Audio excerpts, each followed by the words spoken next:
We were just talking that each verse in this Eastern wisdom was written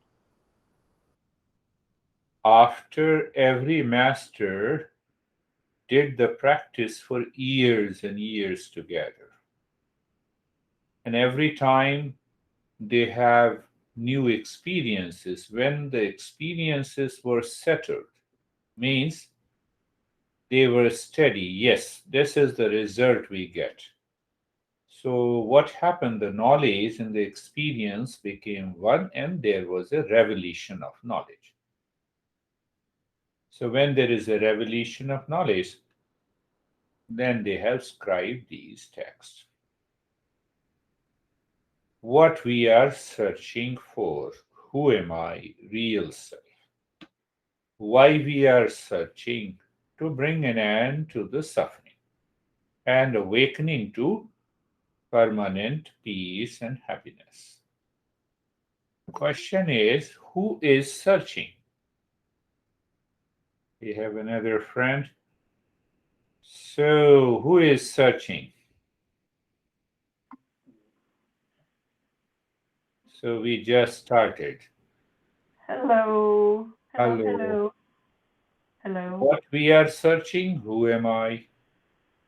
Why we are searching? To bring an end to the suffering and awakening to permanent peace and happiness. And who is searching? I am. But who is this I? Is he or she a seeker? Or just curious to understand or listen to the principle, then forget it, and then live into the stress? So it is very important that who is searching. Are we doing window shopping?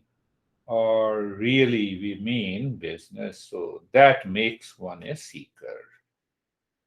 Now the fourth question comes from where? Knowledge passed on by the masters, and I'm representing those masters, that's all. Representing. Otherwise, I'm a useless person. John, keep a smile. So, what we were understanding in the last week, our intellect should be steady. And if the intellect is steady, it does not allow the mind to wander, do the shopping of likes and dislikes, reaction and response. They do the shopping all the time. Honey, I don't like this. Honey, I like this. Oh, not only honey, but everywhere. So now see that our intellect is steady when we ask, where is your home? John, you're listening? Yeah. So where is your home? How is your honey? The intellect instantly goes, it is steady. So it means the thing we are searching for should also be steady. Huh? One home, possibly in the world, that principle is broken, but we have one honey. So the intellect goes to that steady. So two things are required. The intellect should be pure and intellect should work in the front. The mind should not work in the front. If the mind is working in the front and the intellect is in the background, then this mind will be doing the shopping of likes and dislikes, reaction, pain, pleasure. Did you understand? And the object of which what we are searching for should also be steady. The object should also be steady. And the intellect should also be steady. So, this is what we are understanding from the teachings of this text of Eastern wisdom. So, when the intellect is steady, when it has a right knowledge. Now you go out and you don't recognize I have many honeys. There is only one honey, so it is steadiness is there. A sense of steadiness is there. So there must be a right knowledge, and the mind must be pure so that it reflects that knowledge. Otherwise, what happens? The mind becomes crazy. Then what we say, yes, I know, I have understood what you are saying, but I'm not able to practice. Knowledge in the intellect and behavior in the mind. So the gap remains. So, as we understood, if we remove the likes and dislikes from the mind and hold the knowledge of the real self in the intellect, then intellect is made steady. Last time I told you that it took 6 years for the Buddha to reach to that state. And once the intellect was steady, Allah Kalam, the master, he found the master. Master said, sit under a tree, close your eyes, and your intellect is already steady. Look into the real self, and he went into emptiness. But first 6 years was the preparation to become a seeker. So, what disturbs this steady wisdom? It is the mind. And what happens in the mind? The mind is constantly shopping likes and dislikes, pain and pleasure. It is muddy mind. You wake up in the morning. I can give you hundreds of examples. You wake up in the morning and you say it's a good morning. No, it's nothing has to do with a good morning. Your mind is pure. Otherwise, every day, every morning is a good morning. Do you see that? When you reflect from the intellect, when you say today is very good morning, today is a good morning, and today is a bad morning, it comes from the mind. Or do you really still see that there is really a good morning and there is really a bad morning? There is really a good honey, there is really a bad honey. Honey is honey. Apply that. That means the intellect is steady. So now the seeker is asking the question that is very important, and that will make the journey interesting. So seeker is asking the master, Sthita prajnasya ka bhasha? Samadhis Eshava. He is asking, seeker is asking, okay, I have understood what you are saying. Intellectually, I have understood the intellect should be steady, and the object that we are searching should also be steady. And you have already told me real self is one, it is independent, it is self-existent, it is self-evident. But my question to you is that how that person of steady wisdom walks, talks, sits, lives, works. Is it not a good question? Did these questions came to your mind? If yes, you are a seeker. If not, you are becoming a seeker.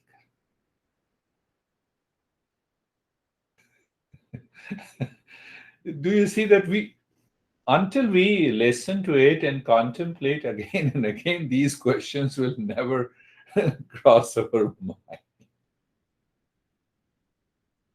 So, sthita prajnasya ki ka bhasha?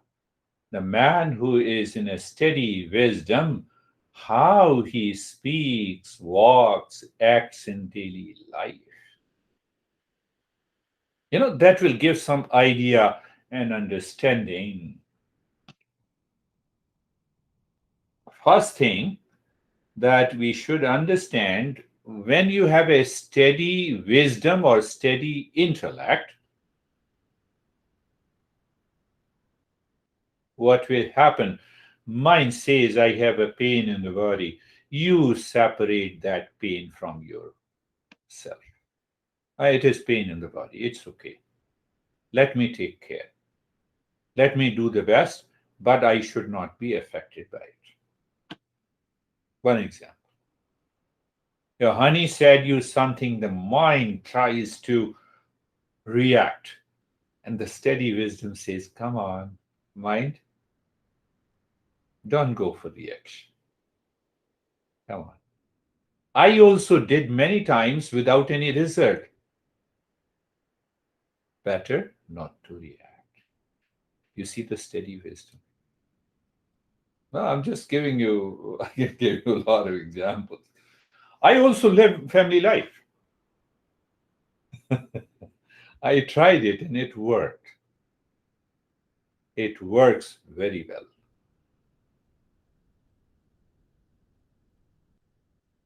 Sthita dhi kim prabhashet kim asit vrajet kim. Such a beautiful questions.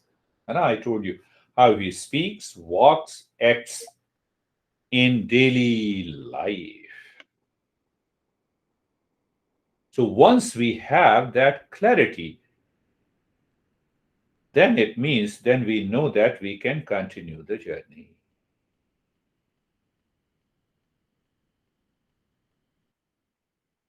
Just go the opposite way. The unstable intellect sits in objects, thoughts, people. That is one biggest difference. Unstable, unsteady intellect, where it sits in the objects and the people. How many objects are there? Trillions. How many people are there in which through we have interacted in the past, we are interacting today, we will be interacting in the future? Thousands. Will the intellect be steady if it keeps its thought outside in the world? It will never be steady. Another point that we should understand, if the intellect is sitting in anything that is changing, will make your entire life unstable. Another example, today you talk to the honey and you are moving in love. Tomorrow you talk to your honey, you are moving in the action. Two experiences are gathered, created the impression, intellect is not. I'm giving you your personal experiences to you.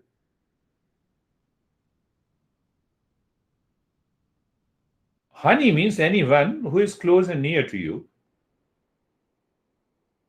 Eastern wisdom helps the seeker to know what happens after the steady wisdom. So the seeker is asking, what is the behavior, attitude of a seeker who is settled in steady wisdom? That is the meaning.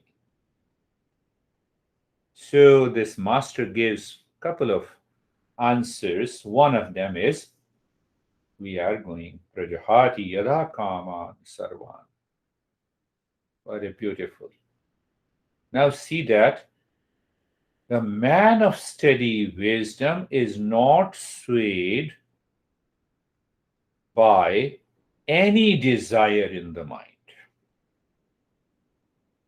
and is satisfied in the self, by the self, for the self. Then you have a steady wisdom. You know who said, which president said, democracy is by the people, for the people, to the people? So, where the people are important in democracy, the real self is important in having a steady wisdom.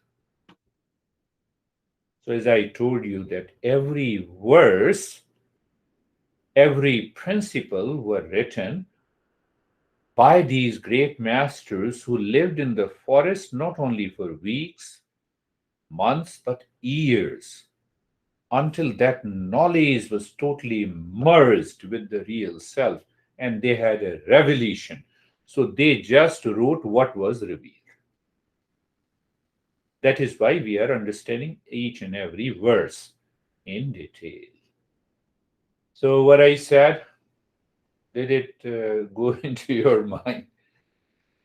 That person having a steady wisdom is happy and satisfied in the real self, by the real self, in all the conditions, everywhere. That is the principle. But what is this principle? How to understand that principle? That we will understand. What is steady, that never changes? So in real self, by real self, to real self, what does not change is independent of anything. We have already understood that real self in all of us never changes. My mind is going little, is deviating. Can I have a glimpse of what is real self? That was the question. Or do we think that, oh, real self is too far from me? So one day, maybe after a year of learning, I will bring the real self in me and I realize it. That is the greatest illusion. It is you only.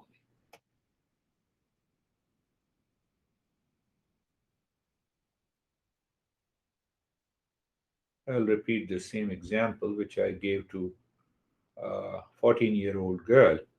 Her parents asked me to, no, you have to teach her throughout the year, 2 hours every week.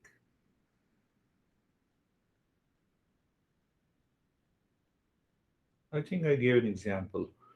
Do you see watch? Are you listening, John? Watch. Battery operated watch, manual watch, digital watch, smartwatch. Right? What is the utility of a watch? Time. Clear? Time. You already know, I'm repeating what you know. But now the magic happens. Do you see the time in the watch or do you see the numbers in the watch?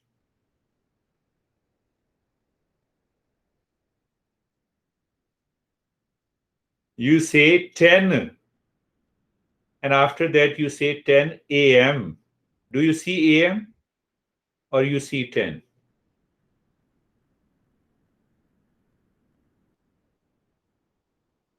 Can you see the time by your sense organs? Answer me.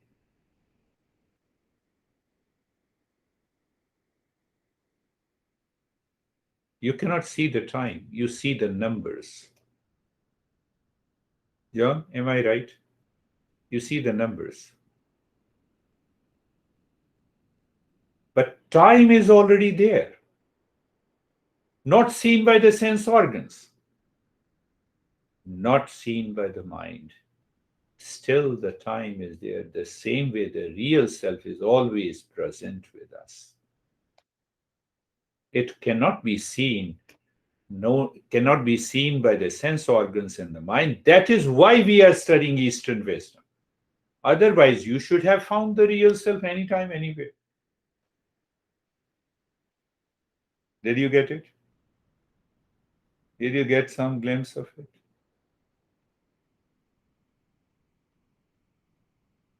So, intellect, now we are talking of the steady intellect and how that person of steady wisdom sits, walks, talks.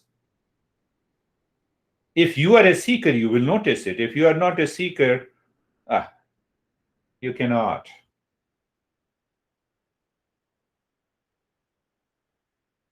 Understand another point, then we will be clear. The intellect sits between grace and blessing. Do you know grace? Yes. Do you know blessing? Yes. If the mind sits between the grace and the blessing, you will never recognize what is grace and what is blessing. We may talk of it. So, by learning these principles, when we purify the intellect and sharpen it, the grace from the above is experienced all the time and blessing starts descending naturally.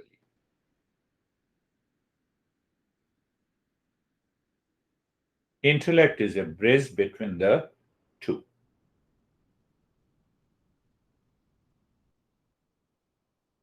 Put the knowledge into your intellect. Our masters, our text says that there are 8.4 million species on this earth planet. 8.4.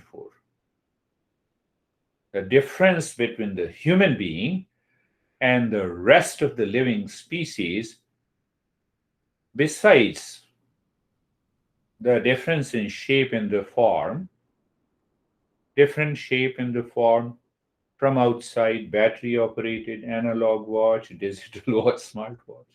Outside is different. What is common? Time. Time. Same way, leave aside the frame, we have a higher level of self awareness and our intellect is free.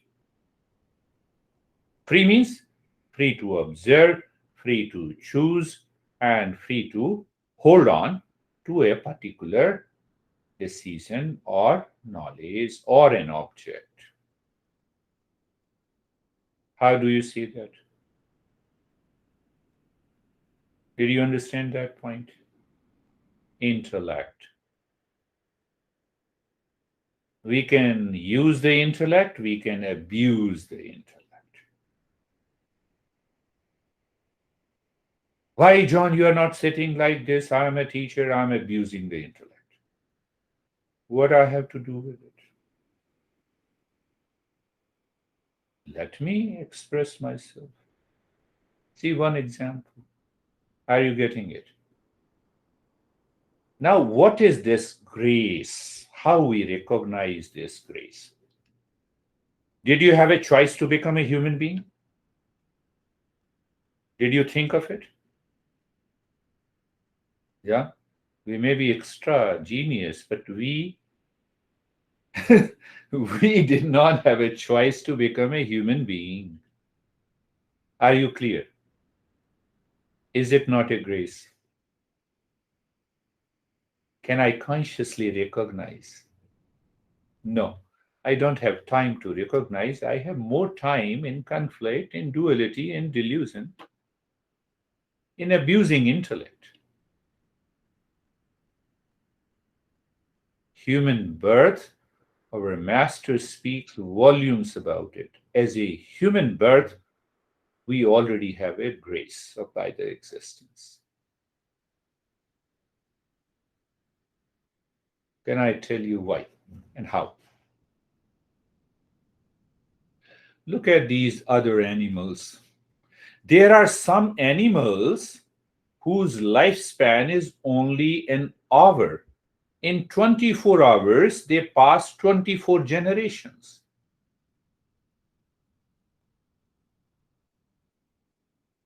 Do you know that? They are known as ephemeral insects. 1 hour, entire lifespan is done. They are born, they procreate, they have babies, they become old, they go away. There are many. Now see that tiger remains tiger throughout his life. Cows remain cows. They don't have any other option but to eat grass. Tiger has no option but to eat flesh.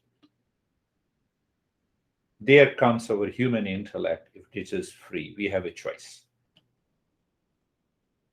We abuse that choice, that's a different thing. Are you understanding that?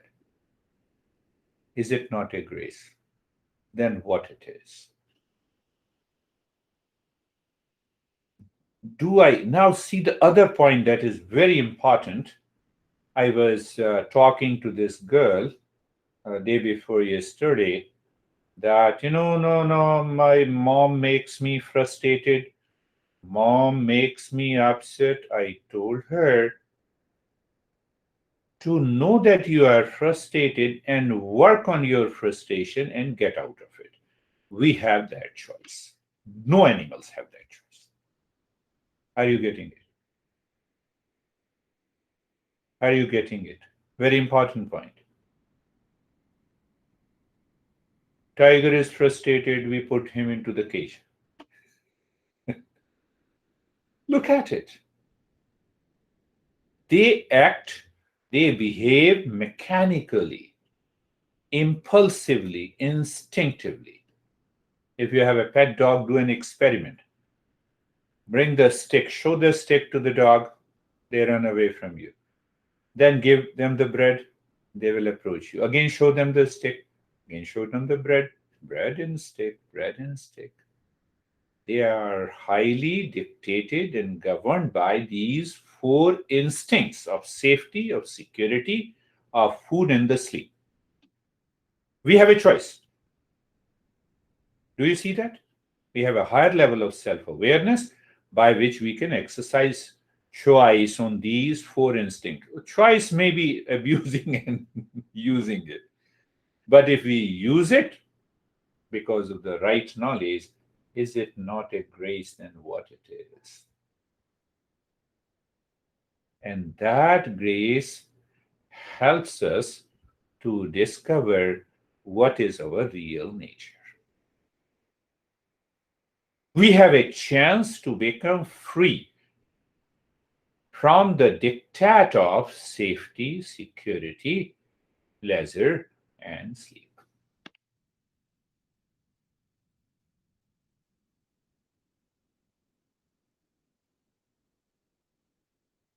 One more point today. What is this verse says? This verse says, if I am free from the desires outside, who is a man of steady wisdom or a person of steady wisdom? That person is happy and satisfied in his real self, by his real self, for his real self. Who is nearest to you? Your honey or is your real self? John will never say it. No, I'm joking. It's better if the couple attends the session. We are now see that point. Be very under. Today's session is very important so that the journey can continue. We are seeking happiness all the time, right? In every condition, everywhere, with everyone. That gives me also a satisfaction.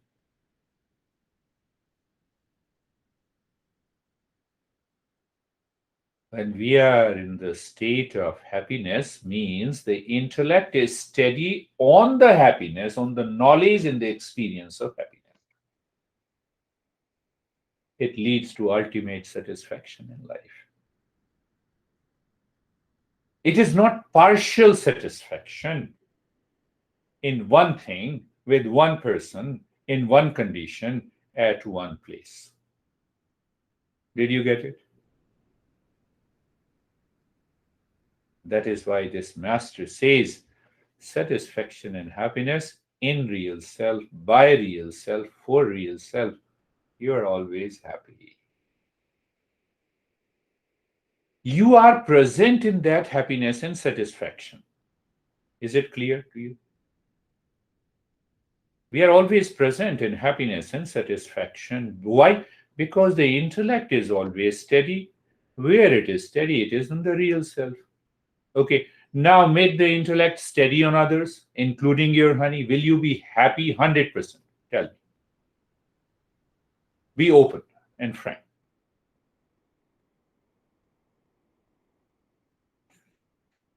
Charlie, nodded her head a little bit, not too much. So I cannot be happy if my intellect is steady on any object, on any person, on any condition outside.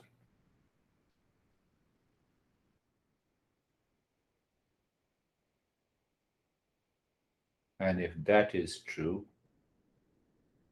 then we have to find this real self. Think of this simple example of by knowledge. You meet a person, stranger, first impression you like him or her. After a few days, your mind says you don't like. So when you like a person, you want a nearness. Now the second knowledge has entered into your intellect. You dislike a person. Now you want to keep a distance. Which knowledge is true? Tell me. Which knowledge is true? Your liking knowledge based on your liking or knowledge based on disliking? How can your intellect be steady? You have two knowledge. And in these two likes and dislikes, you don't have any option. You shy because you liked a person in the first instant, and now you are shy because you dislike the person you don't want to talk about. Who does this? Mind. Intellect is not steady, and that is why we suffer. It is not the person is good or bad. I have to do nothing with it. The mind enters, and that mind causes the likes and dislikes. Why it causes the likes and dislikes? It has forgotten the real self, my innermost self. It is remembering, it is running after the objects. So, what is this principle? When this intellect is satisfied and happy with the real self, in the real self, by the real self,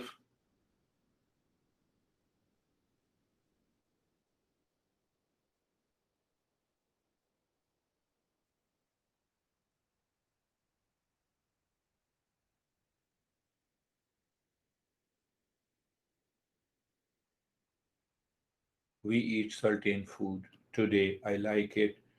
After some time, we don't like it. So, I have to maintain awareness. What is important? I have to maintain awareness. One, and I have to use the intellect to understand this liking and disliking. Okay, today I have eaten, finished, done.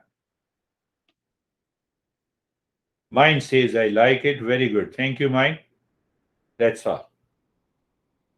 Don't start repeating I like the food, I like the food. So mind subconsciously repeats.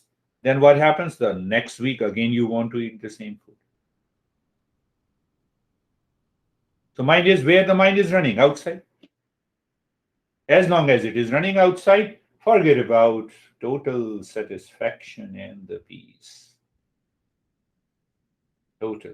So we will understand this again. We will continue our journey next week. That what, okay, I have understood this part. So next question comes, even after understanding why I fall prey to the likes and dislikes, what happens to my mind? Yeah. Once we understand that, then we know the solution. Hmm? So you listen to it and keep in your mind, what should I be doing? What should I be doing and how I should be doing to continue this journey? So now the time has come to practice. If I continue talking, you will say he only talks. The mind likes and dislikes. So that's why